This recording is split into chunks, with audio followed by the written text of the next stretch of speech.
Welcome! In front of me I have Honor Band 9 and I'm gonna show you how to change the vibration intensity level on this smartband.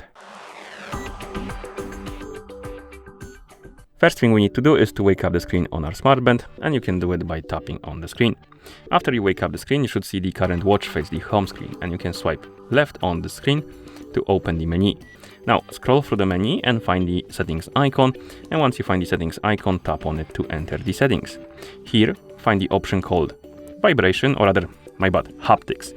And once you find the haptics, tap on it, and here we have the vibration option, and you can tap on it, and right here we have the list of vibration levels, and we have none. If you select this option, you won't have any vibration on your smartband. Next we have soft and strong. Select the one you like and then tap on OK. It will be applied, and then you can swipe right on the screen to go back to watch face. And that's how you change the vibration intensity level on this smartband. Thank you for watching. If you found this video helpful, please consider subscribing to our channel and leaving the like on the video.